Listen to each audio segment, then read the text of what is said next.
Hi, welcome to Centerville Reports Today. I'm Maureen Russell Hodson. It's that time of year. The Americana Festival is just around the corner. Make sure that you have your calendar marked for July 3rd and July 4th in Centerville. And here to tell us more is the Americana Festival Executive Director, Duke Lunsford. Hi, Duke. Hi, Maureen. How are you doing today? Well, I can't believe it's been a year since we've talked about the festival, but it sure has. Can you believe 365 days have gone by that fast? Well, I know the committee has been working about 364 of those days. Absolutely. Right? So it's getting close. So a lot of new things this year, and of course, a lot of favorites that people come to know. This has been a tradition for 45 years now, right? 45 years, absolutely. It started as an ox roast right up the crossroads of 725 and 48. And here we are today, 2018. What an institution. Yeah, it's the signature event, really, I would say, in the Dayton area. Everybody knows about the Americana Festival. And we also had national recognition as well. Yes, we did several years ago. Fox News came in, and we were selected out of 10 cities as far as Americana is concerned, and to be the best. Well, let's tell people what the festival is all about. First of all, it's a separate organization, so this is a group of volunteers putting on this festival. It is. We are 100% volunteer driven. We have different committees, about a total of 23 different committees. And we have chair people, and then we have special volunteers underneath those particular chair people, all right, that actually run that particular organization. So yes. So there's a lot happening. There's a lot of moving parts. Yes. But somehow we make it work come Independence Day. We do. We kind of start, we have a wrap up second week of July for this year, and then we have a little bit of a break. Then we come back in October, start talking about the Grand Marshal for 2019, and then we kind of get underway in January of 2019. So see, we're already thinking about next year, but let's talk about what's happening. You mentioned the Grand Marshal. This year's Grand Marshal is Joyce Young. That is correct. We're just super excited to have Joyce. I mean, she's an excellent, lovely lady. Longtime representative of Washington Township. She was the trustee and the president of trustee for many, many years. Right, and she's going to be retiring soon, and we just thought, what a way to go out to be our Grand Marshal for this year. And in addition to a Grand Marshal, something new, because the theme, of course, is celebrating 50 years of Centerville history, working together, growing together, and celebrating together.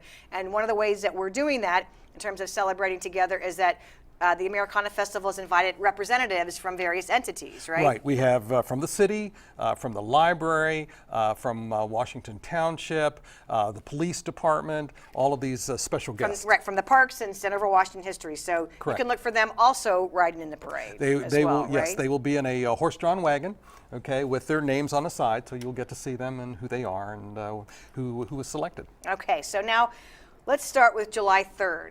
This is a new change for people. This is something that I think is pretty exciting. Fireworks are going to happen on July 3rd. Correct. So before we get to the fireworks, let's talk about all the fun things that happen July 3rd. So we really want you to kick off the couple days here with lots of festivities. So you can start at 7 o'clock over at Stubbs Park, patriotic concert. You'll have the Centerville Community Chorus and the Centerville Community Band. There's also a cannon that will be shot off, and so it's a lot of cool things that are happening. Following that, we want you to come over to the high school really food trucks will be there at as absolutely. Early as yes. 6:37? 6:37. We start with Best Seats in the House, and that is a program between the Americana Festival and the PTO. And we have about 35 to 40 seats, tables, and everything, and it's still not too late to purchase a table. Table runs $100, $10 per seat. There's going to be 10 seats around the table. And when we say best seats in the house, really, Duke, they are, because you are right on the track. You are. You got a perfect view, unobstructed view of nobody's the back of the head is in your way, that you can see the fireworks. Then we start with music at 8:30 with Three Piece Revival, which is a really great band that comes out of Cincinnati. And they'll entertain us all the way until fireworks at 10 o'clock. That is correct. And fireworks are, of course, sponsored by Miami Valley Hospital. Mm-hmm. So we are very thankful to them as well. So that's your July 3rd. Let's talk about July 4th now. So you're going to finish up July 3rd, and then on a Wednesday morning, you can start with the 5K run, right? Starting with the 5K run, then we are going to have the parade. People are going to start arriving around 9 o'clock. By the way, we always talk about this, but chairs are already out. They were out last week, right? Chairs. Let me tell you about chairs. Chairs are lining East Franklin Street. I mean, it used to be that everybody started setting out chairs. Now everybody is starting to rope off areas. Right. Okay. Right. So it used to be just the chairs were concerned. Now I see, do not cross this line. You know, it's really funny, and but it's great. But that shows the pride that the Centerville people have. I know you always pass the high school and you always see in the sign it says EPND, Elk Pride Never Dies. Yes. And I'm going to just take it one step further and just say Centerville Pride Never Dies. It is just incredible. Yeah, and people will come and they will stand 5 and 6, 7 people deep. Oh, absolutely. To watch the parade. It is. I mean, and even further than that. I mean, because you go uptown and everything, and then when you cross the center of town, and then the parade goes down to Virginia Avenue and turns there. Just the massive amount of people. It's just incredible. But plenty of great spots that you can. Absolutely. Yeah, you start at the high school and you can go all the way to Virginia Avenue, so all the way down Franklin Street, and yeah, we're seeing. You can get an idea. That's from last year. How many folks come? Yep, that's right uptown. Yeah, really enjoy that parade. Going back though to the 5K, is it too late now? You can still register for the 5K as well. Oh, absolutely. Right? You can the day of. You can register. Our max 1 year was 1,500 runners. Wow. Yeah, it was incredible. I know you get a cool T-shirt. Yes, great T-shirt and great sponsors, and we're having free water from one of our sponsors, and so yeah, it's never too late for that. You can register the day of. Okay, so that's July 4th. We talked a little bit about the parade. The parade's going to have how many entries this year? About 125 units. We've got tremendous floats. We've got bands. We've got clowns. We've got stilt walkers. You name it, it's there for almost every age group. We've got the Corvette Club coming back this year, adding a few more. Our scholarship winners are going to be oh yeah, it's always recognized. fun to see. And of course, there's our VFW that we just saw on screen. And I have to say, from the city's perspective, we're really excited because we have 4 floats, and you'll have to come and see, but one is very special. Of course, we're celebrating our 50th anniversary, so I think that's going to be a wow, that is so cool. The city has just really... we're embracing the festival. Absolutely. You guys have really outdone yourself this year, and you've gone over the top, but that's okay. Yeah. Because we're in the entertainment business. Right. So. It's going to be really fun. And then literally the parade ends and the street fair is already going on. It already is. Packed. I mean, everybody is starting to set up. They come in around 7, 8 o'clock in the morning, and all the vendors start setting up, whether it be arts and crafts, whether it be food. Even our automobiles start to arrive as far as the auto show is concerned.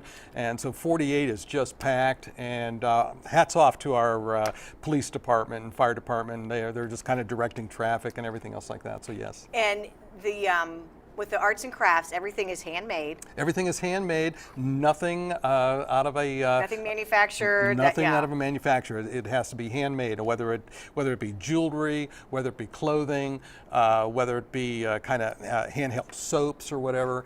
But yeah.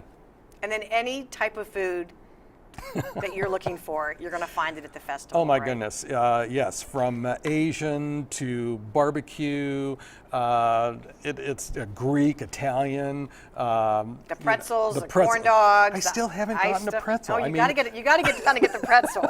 Every time Randy Bishop from Benham's Grove will make sure you get a pretzel. All right, very good. Things. Yes, because every time I get up there after visiting all the other venues, the line is just incredible. But everybody says you got to have a pretzel. Yeah, and then something that we kicked off last year, so it'll be its second year this year, is the Food Truck Alley, which has been a really good addition on Iron Gate Park Drive. It is, and then we've had food trucks just calling us. Can I get on Food Truck Alley? Can I get on Food Truck Alley? It really blossomed over the year, and the word spread, and so yeah, it was limited space this year, but it's back.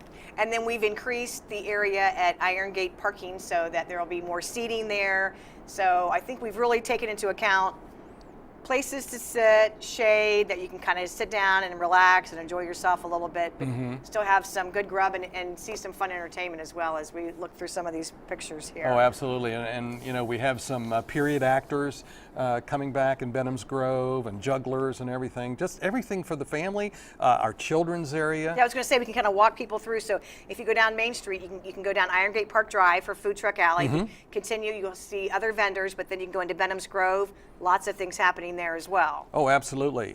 From all different kind of vendors, food vendors, and again, like I just mentioned, the jugglers and the period actors are in there. And there's a nice tent area if you just want to go and sit back and nice just kind of chill a little absolutely. bit. Yeah, good place for that. Yes, absolutely.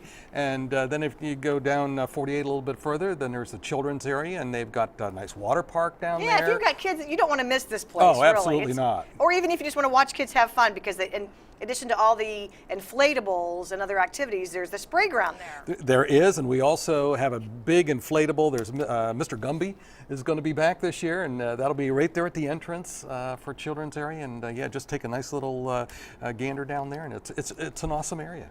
So we've got that going on from 11, we'll say, until 5. There's also a car show. There is, and we have the mayor of Centerville. He's going to be down there. He's going to be judging the cars, whether it be the muscle cars, whether it be your regular street cars, whether it be classic cars, you name it. Those kind of cars will be there. So that's a lot happening. It is. And what we always talk about is what's so amazing is 5 o'clock. The festival is over, and vendors start tearing down their booths, and the city kind of comes in, and you had said hats off really to police, fire, public works. I mean, they are doing yeoman's work. It is. I mean, it's almost like there's little munchkins, on the side streets, and then 5 o'clock comes, and it just, they're there, and the streets are just so clean and everything. And then when we open up the streets, you start scratching your head, and wait a minute now. Unless you didn't see this, I mean, there'll still be staging out. Oh, yeah, but other than that, yes. But I mean, outside of you that, won't know anything's happened. You would never know that approximately 100,000 people walked up and down Main Street, eating and drinking, and all this other good stuff. It's just phenomenal. So it really is the place to go for July 3rd and July 4th, We are the state's largest July 4th celebration and festival in the state of Ohio. So kudos to the festival. And as you had said, it's an all-volunteer organization. It is. If somebody was interested in jumping on board even now, they can still do that, right? Oh, absolutely. Give us a call, area code 937-433-5898. Yeah, volunteers are always accepted. Always. And before the festival, we're always working, but the scholarship committee, so nice scholarships were awarded, and they actually received their scholarships on July 3rd, right? On July 3rd at our Grand Marshal reception. We have middle school winners, we have several high school winners, and a college winner. And around $1,600 is our college winner, and we have 3 high school winners and a community service winner. We give a lot of money away. Yeah, and so that's a great thing about the festival, It really is. So let's talk about the R word. If it rains, we still have that festival, right? Oh, absolutely. The rain date is July the 4th for the fireworks. Fireworks only, right? Fireworks only, okay? Because, obviously the fireworks are all done electronically now.